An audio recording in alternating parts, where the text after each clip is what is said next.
ఆంధ్రప్రదేశ్ సర్కార్ కొన్ని ప్రభుత్వ మెడికల్ కాలేజీల నిర్మాణానికి పీపీపీ మోడల్లో టెండర్లు ఆహ్వానిస్తూ నిర్ణయం తీసుకుంది సార్.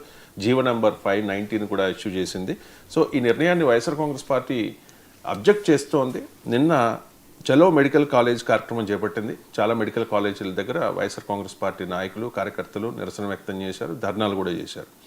సో ఈ అంశం ద్వారా వైఎస్ఆర్ కాంగ్రెస్ పార్టీ కూటమి ప్రభుత్వాన్ని ఇరుకుని పెట్టగలుగుతుందా సార్? అంటే ఒకటి చంద్రబాబు నాయుడుకి ఏంటంటే ఉన్న ఇమేజే ప్రైవేటీకరణ. ఒకప్పుడు చాలా గొప్పగా చెప్పుకునే వరకు కూడా ప్రభుత్వ రంగానికి చంద్రబాబు నాయుడు వ్యతిరేకం. మీకు ప్లేన్ స్పీకింగ్ అని ఆయన రాసిన పుస్తకంలోనే ఉంది ఆయన ఐడియాస్. ఏమీ ఎవరో ఆరోపణ కాదు. ఆయన రాసిన పుస్తకం ప్లేన్ స్పీకింగ్ చూడండి. ప్రైవేటైజేషన్కు చంద్రబాబు నాయుడు మనస్ఫూర్తిగా నమ్ముతాడు. ఆయన కొన్ని అవసరాల రీత్యా తప్పక సంక్షేమ పథకాలు ఇవన్నీ అనాల్సి వస్తుంది, కానీ ఇది క్లియర్లీ ప్రో ప్రైవేటైజేషన్. అది ఫ్రీ మార్కెట్ ఇప్పటికీ చెప్తుంటారు కదా, దేశంలో రాష్ట్రాల స్థాయిలో ఆర్థిక సంస్కరణలు నేనే మొదలుపెట్టానని కూడా. మీకు ప్రపంచ బ్యాంకుతో ఒప్పందంలో భాగంగా ఇంప్లిమెంటేషన్ సెక్రటేరియట్ అని పెట్టి ప్రభుత్వ రంగ సంస్థలని అన్నింటినీ తెగనమ్మే పని చంద్రబాబు నాయుడు కాలంలో జరిగింది కదా. అందరికీ తెలిసిన విషయమే ఇది. షుగర్ ఫ్యాక్టరీలను ఎన్నింటినీ ప్రైవేటైజ్ చేశారు చంద్రబాబు నాయుడు హయాంలోనే కదా. అందువల్ల ఇన్ ప్రిన్సిపులే చంద్రబాబు నాయుడు పబ్లిక్ సెక్టార్కు వ్యతిరేకం.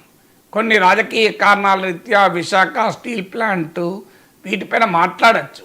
అక్కడ కూడా మీరు గమనిస్తే ప్రైవేటు రంగానికి నేను అనుకూలం వ్యతిరేకం అని ఎక్కడా చెప్పలే, కానీ ఇది కొన్ని ఎమోషనల్ కారణాల రీత్యా విశాఖకు ప్రభుత్వంలో ఉండాలి అని చంద్రబాబు నాయుడు మాట్లాడాడు. ఇప్పుడు ఆల్రెడీ కేంద్ర ప్రభుత్వం తెగ నమ్ముతుంటే చూస్తూ ఊరుకుంటున్నారు కదా. అందువల్ల ప్రజల పర్సెప్షన్లో కూడా చంద్రబాబు నాయుడు ప్రో ప్రైవేటైజేషన్, ఇది ప్రజలందరికీ తెలుసు. అందువల్ల వైసీపీ ఈ మెడికల్ కాలేజీల పీపీపీ అంశాన్ని జనంలోకి తీసుకెళ్తే పబ్లిక్ పర్సెప్షన్ చంద్రబాబు నాయుడు ప్రభుత్వానికి వ్యతిరేకంగా తమకు అనుకూలంగా నిర్మించవచ్చని భావిస్తుంది. ఎందుకంటే ఆల్రెడీ చంద్రబాబు నాయుడు పట్ల anti public sector pro privatisation అనే ఒక పబ్లిక్ పర్సెప్షన్ ఉంది కనుక దాన్ని ఉపయోగించుకోవచ్చు అనేది ఒక లక్ష్యం. రెండవది, జగన్మోహన్ రెడ్డి ప్రభుత్వం మొదలుపెట్టింది 17 గవర్నమెంట్ మెడికల్ కాలేజెస్. అందులో 5 మెడికల్ కాలేజెస్ విజయనగరం, రాజమండ్రి ఇలాంటి చోట 5 చోట్ల ఆల్రెడీ మొదలయ్యాయి కూడా, క్లాసులు కూడా మొదలయ్యాయి. మిగతా ఫేజెస్లో మిగతావి కావాలి కూడా. సో అందువల్ల జగన్మోహన్ రెడ్డి చూడు 17 గవర్నమెంట్ మెడికల్ కాలేజెస్ పెడితే వీటిని చంద్రబాబు నాయుడు ప్రైవేటైజ్ చేస్తున్నాడు. పబ్లిక్ పీపీపీ అంటే అందరికీ తెలుసు. పబ్లిక్ ప్రైవేట్ పార్ట్నర్షిప్ అంటే ఏంటి? ప్రైవేటు వాళ్ళు లాభాలకు లేకుండా దేనికి చేస్తారు? అది మనం తప్పు పట్టాల్సిన అవసరం లేదు కదా. ప్రైవేట్ కంపెనీస్ చారిటీకి పనిచేయవు కదా, దాతృత్వం కాదు కదా, వాళ్ళ పనే వ్యాపారం. వ్యాపారం అంటేనే ప్రాఫిట్ మార్జిన్ ఉంటుంది, లేకుంటే ఎలా ఉంటుంది?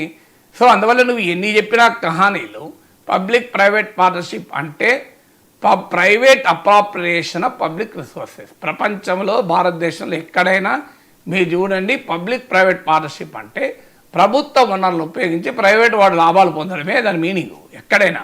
అందుకే P4 పైన రాధాకృష్ణ ఏం చెప్పడం కాదు, ఏమేమి రాధాకృష్ణ చెప్తున్నాడు, ఇది భ్రష్టు పట్టిన ఐడియా, ఇదో పిచ్చి, ఇదొక దివాలా కోర ఆలోచన, ఎవడన్నా ఎందుకు విరాళాలు ఇస్తాడు, ఎందుకు చేస్తాడు, కానీ కార్పొరేట్లు అంటేనే లాభాలు కదా అని ఏమేం రాధాకృష్ణ అన్నాడు. నేను చెప్పింది కాదు కదా. P4 పిచ్చి అనే వీడియో ఉంది, మీరు చూడండి, అందరికీ తెలుసు. అందువల్ల ఇక్కడ ప్రభుత్వ రంగంలో మెడికల్ కాలేజీలు జగన్ పెడుతుంటే వీటిని ప్రైవేట్ వారికి అమ్ముతున్నారు అనేది ఎస్టాబ్లిష్ చేయడం అనేది ఇప్పుడు వైసీపీకి మంచి అవకాశం కూడా వచ్చింది. అందువల్ల పీపీపీ ద్వారా మెరుగైన సేవలు వస్తాయని తెలుగుదేశం సమర్థించుకునే ప్రయత్నం చేస్తోంది. మరి అదే నిజమైతే ఉన్న ప్రభుత్వ హాస్పిటల్ అన్నింటినీ పీపీపీకి అప్పచెప్తారా? చెప్పమనండి.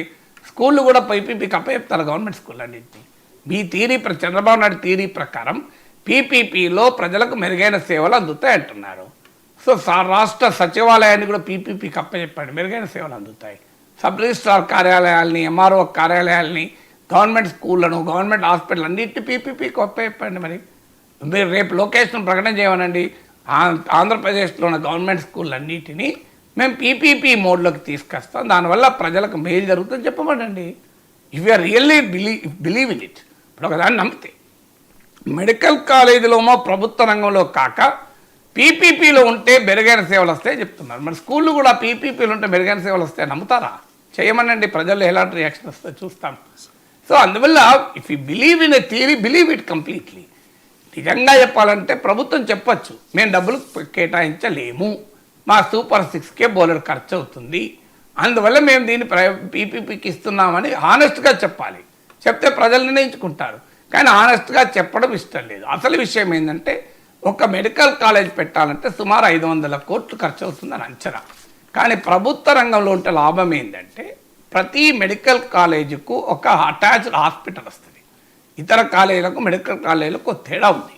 ఇప్పుడు మీకు వరంగల్లో Mahatma Gandhi MGM medical college ఉంది, ఉస్మానియా మెడికల్ కాలేజ్ ఉంది, గాంధీ మెడికల్ కాలేజ్ ఉంది. ఆడ పక్కనే మీకు ఒక హాస్పిటల్ ఉంటుంది, మీరు గమనించండి. కానీ మీకు ప్రైవేట్ మెడికల్ కాలేజీలకు, పీపీపీ మెడికల్ కాలేజీలకు ఉండే హాస్పిటల్లో ఫ్రీగా చేస్తారు ఆ వైద్యం.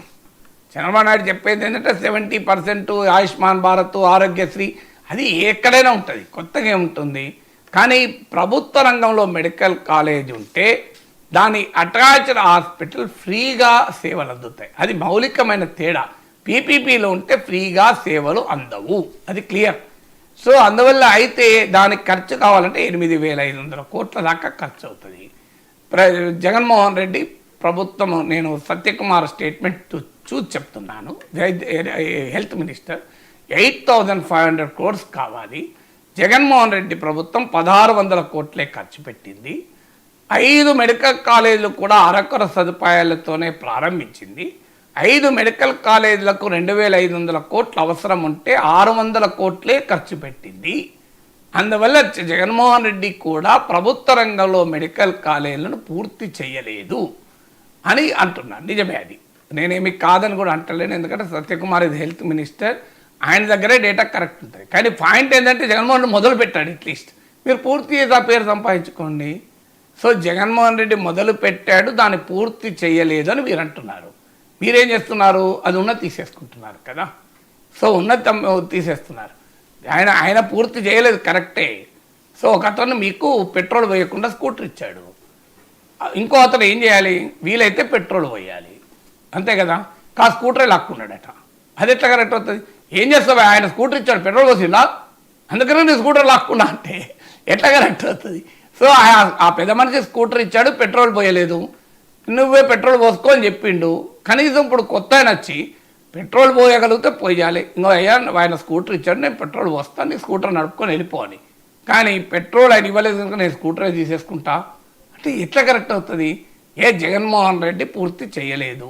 పబ్లిసిటీ కొరకు ఒకటేసారి 17 మొదలు పెట్టాడు, వాటికి చాలాన్ని నిధులు కేటాయించలేదు. మీరు కేటాయించండి. 8,500 కోట్లు 1,600 కోట్లు జగన్ కేటాయించాడు కదా.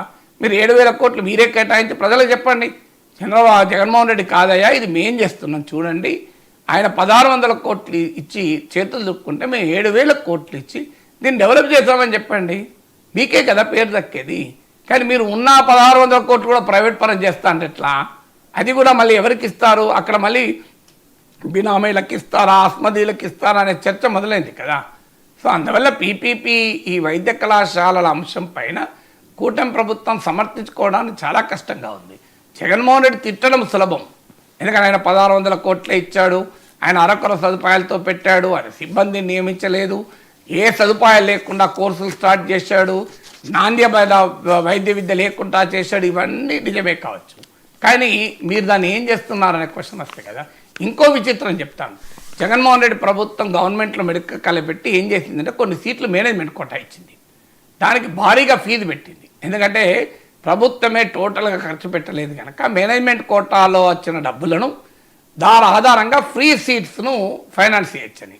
అప్పుడు పత్రికల్లో వైసీపీ వ్యతిరేక టీడీపీ అనుకూల పత్రికలు పేజ్ 1 హెడ్లైన్స్, సంపన్నులకే సీట్లు, సంపన్నులకే వైద్య విద్య, కుబేరులకే వైద్య విద్య అని.